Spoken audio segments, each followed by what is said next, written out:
Bonsoir à toutes et à tous, bienvenue dans ce webinaire mensuel que nous faisons avec Eric Lefort. Ce soir, je pense, enfin Eric, tu nous le diras, hein, c'est un webinaire un peu spécial parce que tu vas nous faire un partage plus que transparent sur tes performances de l'année qui sont a priori plutôt encourageantes parce que 37% sur ton compte CFD, c'est très bien. Et donc la particularité de ce webinaire, si vous le souhaitez, Eric peut-être vous le dira aussi, c'est que Eric peut, sur sa demande, partager en fait son relevé de compte pour que vous puissiez voir, peut-être que ça vous intéressera de voir un peu les performances trade par trade, jour par jour, pour Voilà. savoir un peu quel est le style de trading. Est-ce que c'est beaucoup de trades, très peu de trades, c'est quoi en moyenne, combien il gagne, combien il perd. Bon, voilà, donc ça va être un sujet en tout cas très intéressant. Je te laisse la parole, Eric. Bon Ok. webinaire à tous. Et puis, si vous avez des questions, moi, je reste toujours là. Donc, bonsoir à tous. Alors, comment j'ai fait 37% sur mon compte CFD? Alors, il s'agit d'un petit compte CFD sur lequel, enfin, qui faisait à peu près 10 000 euros, hein, sur lequel j'ai essayé une méthode que j'avais mise au point de manière à voir si dans le réel, ça fonctionnait bien ou pas bien. Alors, on a mis le webinaire en ligne le 5 avril. Et j'avais commencé à trader le 16 janvier. Hein. J'ai rien fait avant. Donc, c'était le 5 avril et je me suis dit, c'est un peu bête, ce serait bien d'avoir un trimestre complet plutôt que 2 mois et demi comme ça. Donc, j'ai continué une dizaine de jours et en fait, maintenant, on est à 46% en 3 mois pleins, donc du 16 janvier au 18 avril. Alors, il y a plusieurs façons de monter un compte de 37%. Hein. Il y a la façon, je dirais, des charlots, c'est-à-dire qu'on met le maximum de levier sur un trade, on prie, si ça marche, on est le roi du monde, on fait un webinaire. Bon, alors on fait une vidéo sur YouTube. Ou bien on essaye de travailler avec une méthode stable, de nombreux trades et qui font une progression régulière. Alors évidemment, c'est plutôt cette solution que j'ai choisie, hein, qui correspond à ce qu'on va voir aujourd'hui. La première façon n'aurait aucun intérêt, effectivement, et c'est employé par de nombreux faux traders qui vous mettent des petites vidéos sur YouTube ou qui vous vendent des formations qui ne vous forment absolument pas, en fait, qui vont vous faire perdre de l'argent. Par contre, eux, ils vont en gagner avec votre argent. Donc, faites attention avant de vous lancer dans une formation payante, de bien vérifier que le formateur est sérieux. Donc, j'ai opté pour la deuxième solution, c'est-à-dire qu'on fera plusieurs trades. Alors, il faut savoir que sur les petits comptes, malheureusement, les petits comptes ont une probabilité de survie inférieure aux gros comptes. C'est-à-dire que je considère qu'un petit compte, c'est un compte inférieur à 20 000 euros à peu près. Hein. À partir de 20 000 euros, on commence à avoir plus de chances, malheureusement, de gagner sur le marché. Alors là, l'objectif, c'était donc de mettre au point une méthode qui vous permettrait de gagner petit à petit, hein, même avec un compte de 10 000 euros ou inférieur même à 10 000 euros. Hein. Alors les petits comptes perdent assez souvent parce qu'ils essayent de prendre des grands mouvements. Ils essayent de prendre des grands mouvements, un coup ça marche, deux coups ça marche, trois coups ça marche pas. Quatre coups, ça marche pas. Du coup, ils se disent, mince, j'ai perdu beaucoup, il faut que je mette mon stop plus près. Et donc, ils rapprochent leur stop et bien sûr, en rapprochant le stop, ils se font sortir beaucoup plus souvent et ils ratent l'essentiel des grands mouvements. En fait, rapprocher trop le stop comme ça les empêche de gagner malheureusement. Et ils prennent souvent aussi des positions trop grandes parce qu'ils ont envie d'aller vite. Or, ce n'est pas l'objet. Aller vite en trading, ça veut dire prendre des risques exceptionnels. Et quand on prend trop de risques, un jour ou l'autre, ça nous retombe sur la figure. Donc, ils prennent des positions trop grandes pour leur expérience en particulier. Bon, là, je vous l'ai dit, ils suivent des formateurs aussi qui leur enseignent à peu près n'importe quoi, qui ne savent pas trader. Pas mieux que ma petite fille qui a 1 an. Et ils inventent des méthodes un petit peu burlesques, mais par contre, elles sont présentées de façon séduisante. Et donc, il y a beaucoup de gens qui se font avoir et qui finalement perdent leur argent, malheureusement.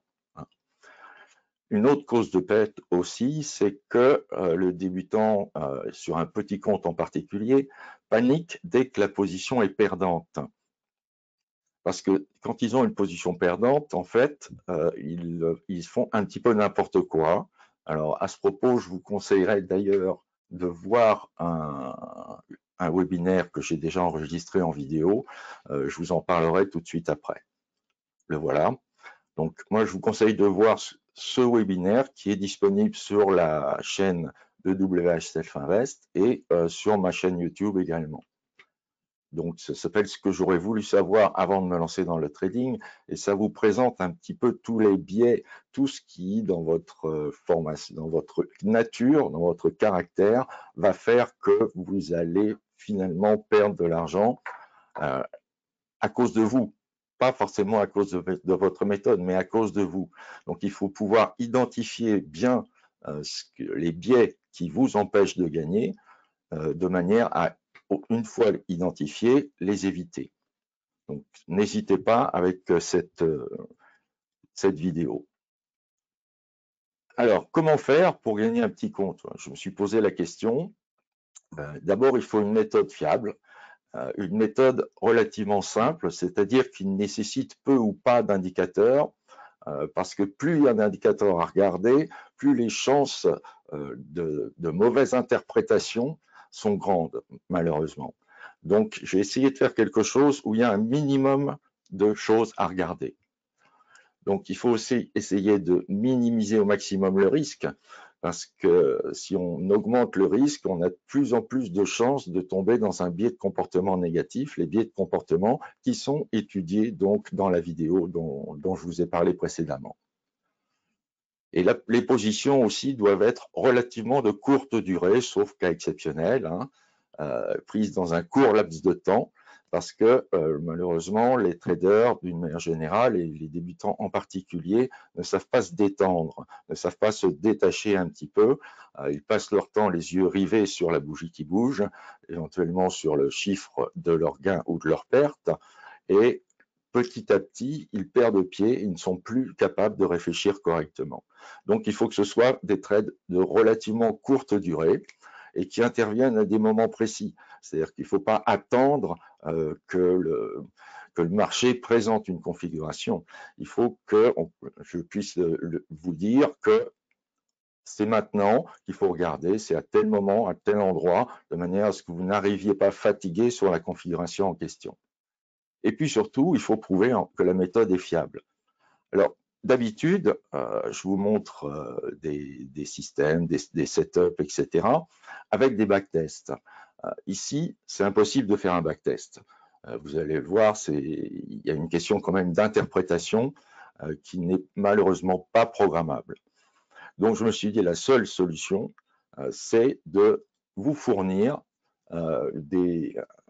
l'ensemble de mes trades, c'est-à-dire le relevé de mon compte, totalement, jusqu'au 18 avril, date à laquelle j'ai arrêté et je suis passé à autre chose. Donc, il faut voir que ça a nécessité quand même plusieurs mois de préparation, au sens qu'il a fallu quand même y réfléchir un petit peu. Il a fallu tester un petit peu sur 2023 en particulier, bon, pas énormément, et donc commencer en 2024 à faire fonctionner la méthode, à se mettre devant le marché en réel et essayer de voir si vraiment ça tient la route ou pas. Moi, habituellement, je ne traite pas comme ça. Si vous avez suivi un petit peu les vidéos précédentes, mon trading habituel, c'est plutôt un trading de tendance avec des renforcements, des allègements, etc.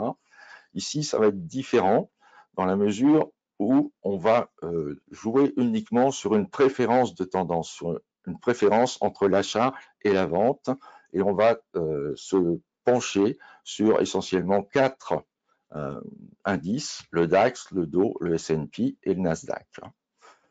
Les trades, globalement, avec cette méthode, seront d'assez courte durée. C'est-à-dire que un trade peut durer 5 secondes, 10 secondes, 1 minute. Enfin, 5 secondes, c'est rare, quand même, ce serait un peu bête. J'ai un peu exagéré. Disons, ça peut durer 5 minutes, on va dire, et ça peut durer 1 heure. 1 heure, ça reste relativement court, et exceptionnellement, on peut avoir un trade qui dure plus longtemps. Alors, ce qu'il faut par contre aussi, c'est que, et ça c'est, comment dire, c'est intrinsèque au caractère du trader débutant en particulier, un bon pourcentage de réussite. Pourquoi un bon pourcentage de réussite? Parce que ça vous permet d'être plus à l'aise, en fait. Le trader débutant aime beaucoup avoir un bon pourcentage de réussite.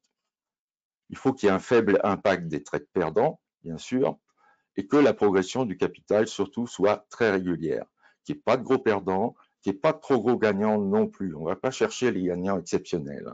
Et le défi en fait que vous devez avoir, et que j'ai eu aussi, c'est pas de journée perdante. Parce qu'il ne faut pas rêver. Il y aura des trades gagnants, il y aura des trades perdants, mais ce qu'il faut, c'est que sur la journée, on sorte gagnant. Et l'objectif que vous devez avoir, c'est uniquement celui-ci, pas de journée perdante. Vous ne devez pas penser à essayer de gagner 400 € d'un coup, ça viendra peut-être, ça viendra sûrement à un moment ou à un autre, mais bon, c'est pas grave si vous ne gagnez qu'une trentaine d'euros. Le principe, c'est de ne pas avoir de journée perdante, et comme ça, on garde la confiance. Donc, les résultats en trading réel, donc sur 3 mois exactement, j'ai fait 270 trades, ce qui commence à être un nombre quand même significatif sur 3 mois. Le premier trade, donc le 16 janvier, le dernier le 18 avril. Capital de départ le 15 janvier, c'est-à-dire juste avant le 16, 10 297,09. Capital le 18 avril, 15 093,93. Donc vous voyez, c'est un compte quand même qui a pas mal progressé. Voilà la courbe de progression. Alors, c'est une courbe de progression par trade. Donc, vous voyez qu'il y a des moments où il y a des trades perdants, des trades gagnants, etc. Mais ce qu'on voit essentiellement, c'est la grande régularité de la courbe. Vous voyez une courbe quasiment linéaire de progression du capital. Vous voyez même sur la fin, c'est que ça devient de plus en plus fin. Il y a un petit accident ici, mais qui a été vite rattrapé. Mais il y a beaucoup moins de haut et de bas comme ici sur la dernière partie sur laquelle j'ai pris un petit peu moins de risques et j'ai pris des bénéfices un petit peu plus tôt. Voilà. Donc, pour vérifier ces résultats, parce que vous n'êtes pas obligé de me croire sur parole, bien sûr, pour vérifier ces résultats, vous envoyez un mail à Raphaël Leblond, dont vous avez l'adresse ici, et il vous fournira le relevé intégral de mes trades sur ce compte. Alors évidemment, depuis 2014, je crois que je l'avais ouvert en 2014. Alors, il y a des années, il ne se passe rien. Enfin, c'est un compte qui me sert à faire des tests en fait. Donc, par contre, vous verrez tous les trades entre le 16 janvier et le 18 avril, et vous verrez et vous pourrez vérifier que je vous dis pas des bobards, que c'est vraiment ceci, la courbe de progression de la méthode. Ce qui est intéressant aussi, c'est d'avoir une courbe de progression jour par jour. Et là, vous voyez, je n'ai tradé en fait sur ces 3 mois que 45 jours. C'est-à-dire que je n'ai pas tradé tous les jours parce que des fois, j'avais autre chose à faire, tout simplement.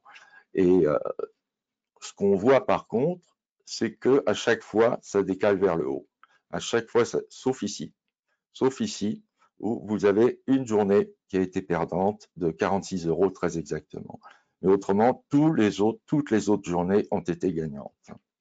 Donc, en fait, il y a eu 44 jours gagnants et un jour perdant de 46 €. Donc, vous pouvez arriver à faire ce genre de choses, puisque moi, je l'ai fait. Il n'y a pas de raison qu'à terme, vous n'y arriviez pas. Donc, voilà le pourcentage de trades gagnants. Ça, c'est sûr. Par contre, j'ai pris également les chiffres de 2023.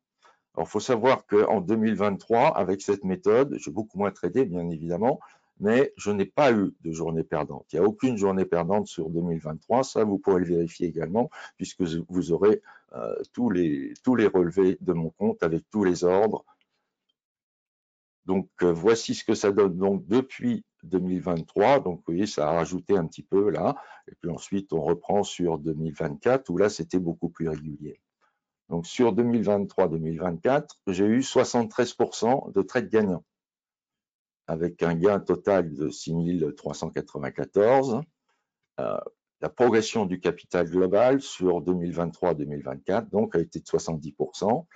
Le max drawdown, ça veut dire la perte maximum que j'ai subie à un moment dans mes trades, était de 277 euros. 277 euros, voilà. La perte moyenne, en moyenne, quand je perds 40 points. En moyenne, quand je gagne 45 points. Donc, je gagne 12% de plus quand je gagne que ce que je perds quand je perds, voilà, on va arriver à le dire. Le gain moyen par jour était donc de 142 euros. Donc là, vous avez une idée globale de ce que j'ai fait depuis 2022-2023.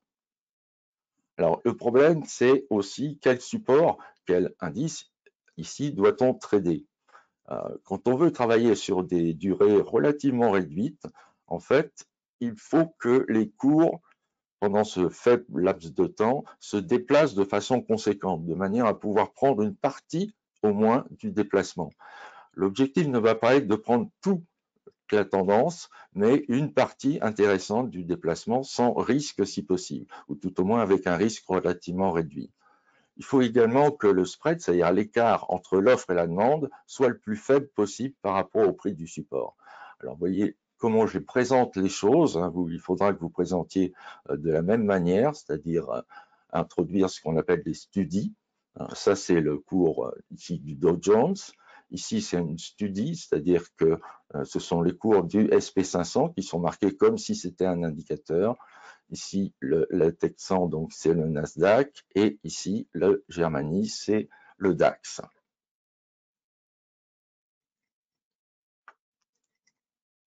Excuse-moi, petite pause. Voilà. Et le choix s'impose là.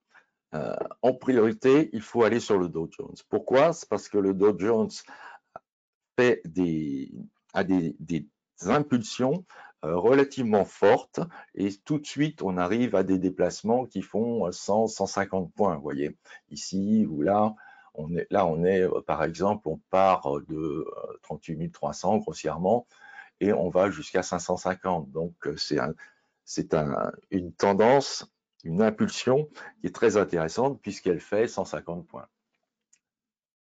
Éventuellement, on peut également travailler sur le S&P 500, sur le Nasdaq ou le DAX. La plupart du temps, il vaut mieux aller sur le DAX, c'est-à-dire osciller entre le DAX et le Wall Street, parce que lui aussi a un déplacement relativement important par rapport à sa valeur, en fait.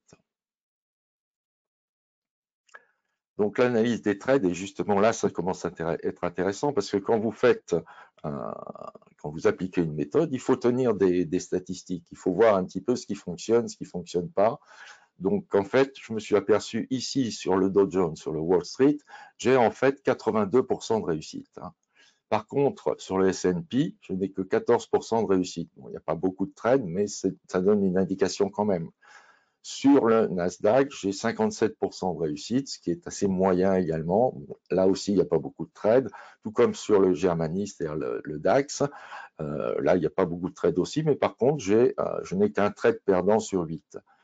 Voilà, donc c'est assez intéressant de voir que finalement, sur le Dow Jones, on arrive à avoir un pourcentage de réussite qui est encore supérieur à celui que l'on a avec tous les supports tradés.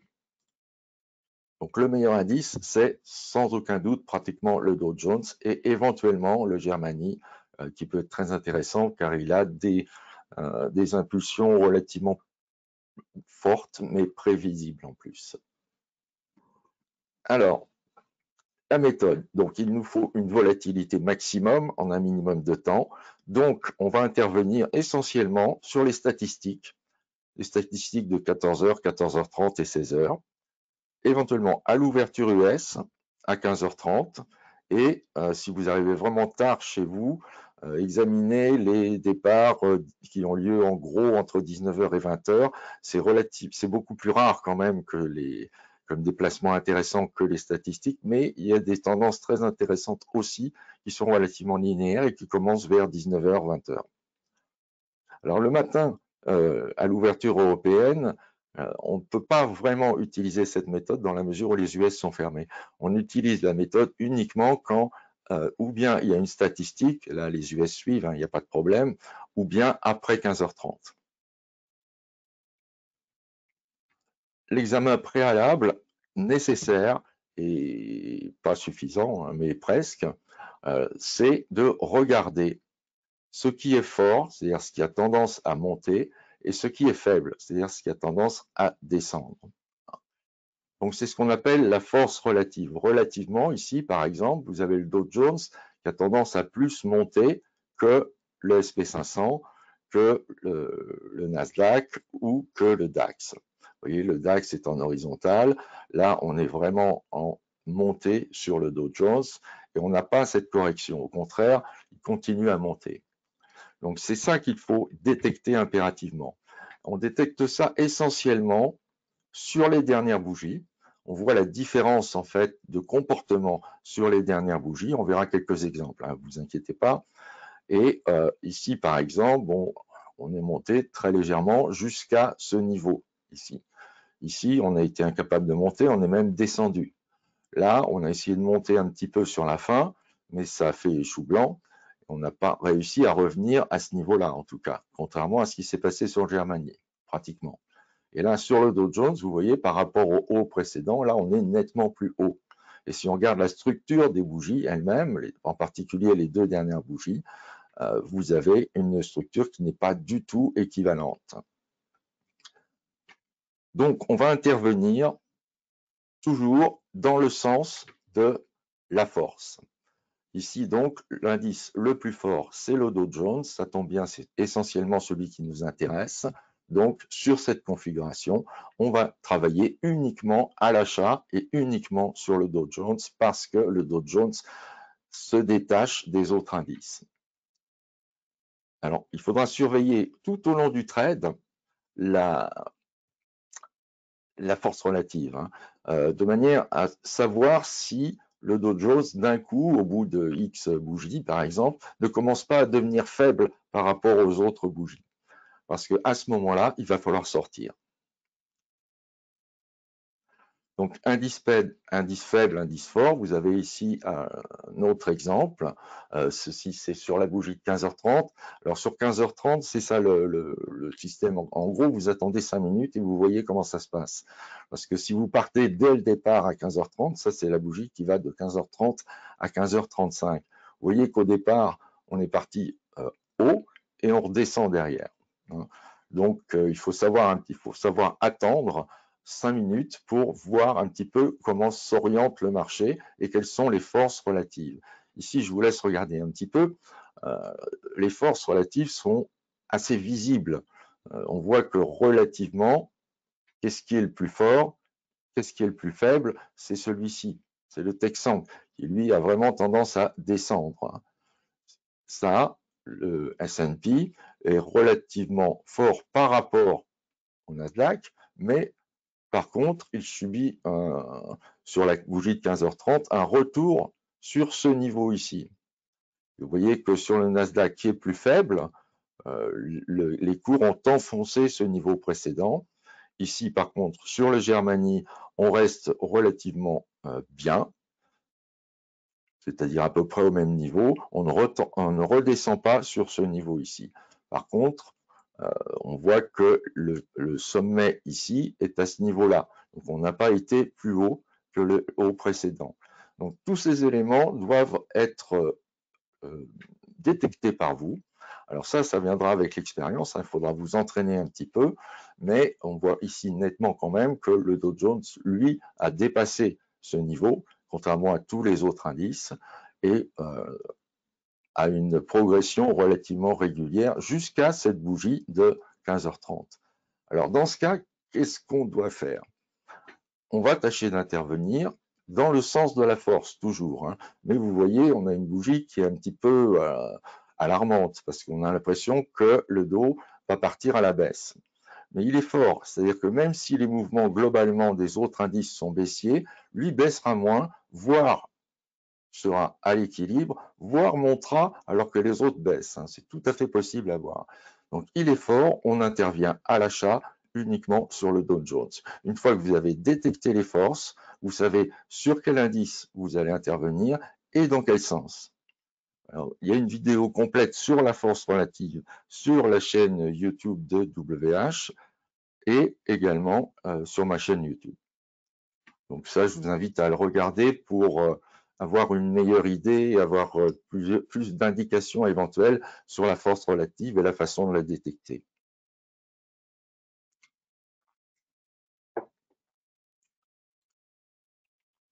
Donc la méthode, on entre en position, là on sait exactement où on va, dans quel sens et sur quel indice on va rentrer en position.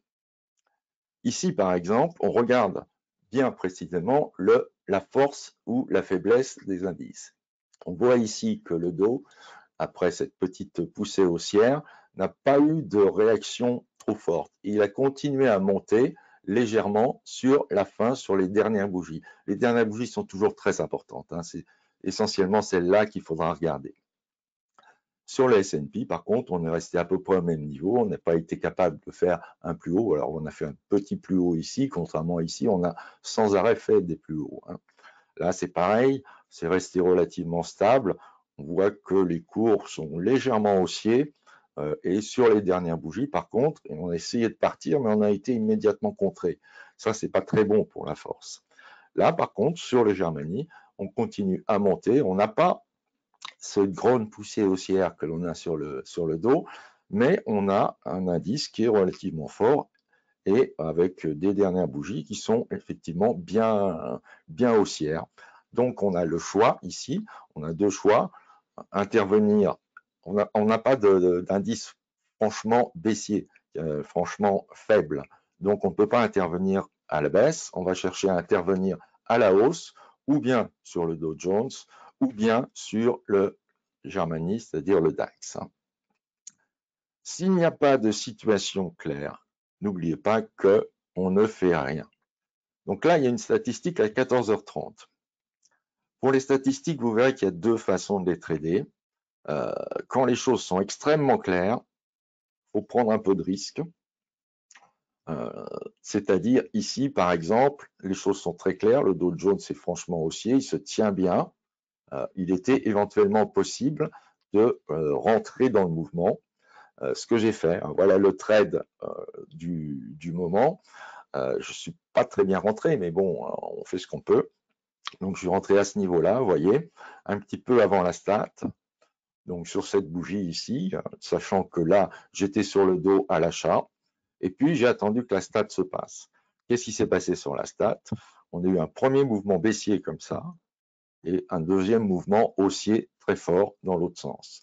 Je m'étais tracé, et ça c'est quand même utile à faire, essayez de vous tracer les supports et résistances sans en tracer trop toujours. Je m'étais tracé, vous voyez, une résistance ici. J'ai mis mon ordre de vente là et j'ai vendu à ce niveau-là. Donc la différence, ça y est, c'est le trend. Vous voyez que le trend ne prend pas toute la tendance, il prend une partie simplement. Donc on ne va pas chercher à prendre ici, on a quoi, 20 jusqu'à, oui, on a 75 points par exemple. Donc 75 € sur le dos. Un autre exemple ici pour vous montrer un petit peu que ce n'est pas toujours forcément facile. Un indice ici se démarque parce qu'il est particulièrement faible. Je vous laisse regarder 2-3 secondes.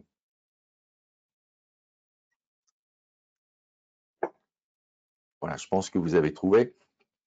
Donc on voit que le Dow Jones a bien monté comme ça, il est redescendu. Il y a eu la bougie de 14h25 où il y a eu vraiment une grosse agitation.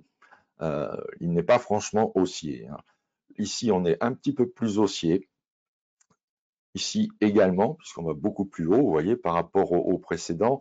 Ici, on va à une distance relativement faible par rapport au précédent, alors que ici, par rapport au précédent et par rapport à la taille de la bougie, on va beaucoup plus haut. Donc, ils sont plus forts. Ici, c'est encore mieux parce qu'il est plus fort. Maintenant, ils ne sont pas il n'y a pas d'indice qui se démarque en dehors du Germany, c'est-à-dire le DAX, qui lui, à ce moment-là, vous voyez, n'a même pas fait une tentative haussière pratiquement, il est resté sur place.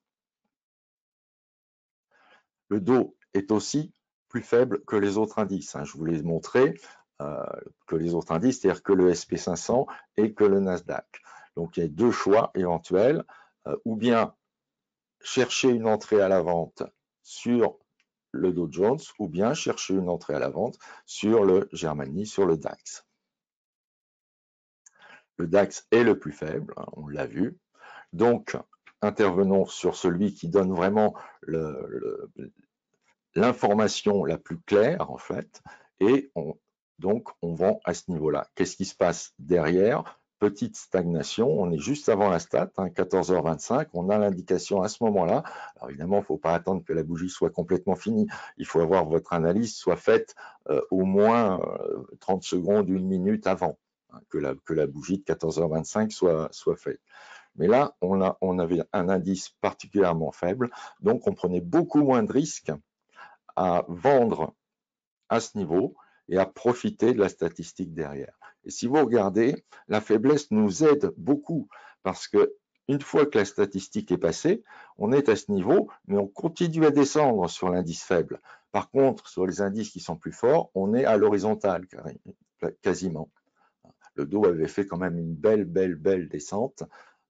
Et pourquoi ne pas attendre la bougie, que la bougie soit formée complètement?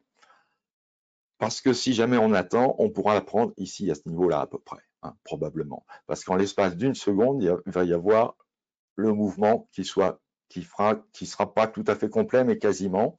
Un tout petit retour à un moment, et derrière, ça va continuer. Ça se passe à peu près toujours comme ça.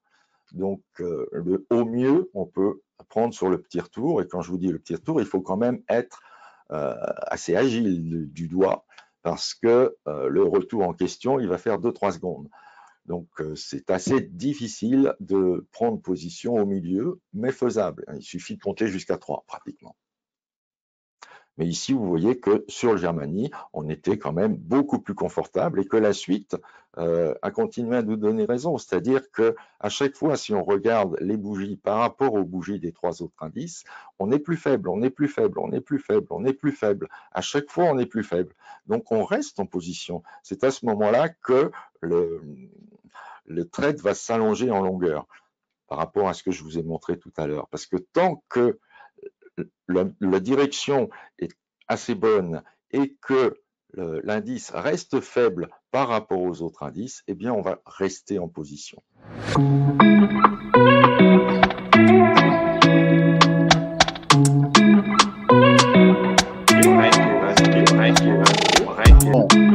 Bon,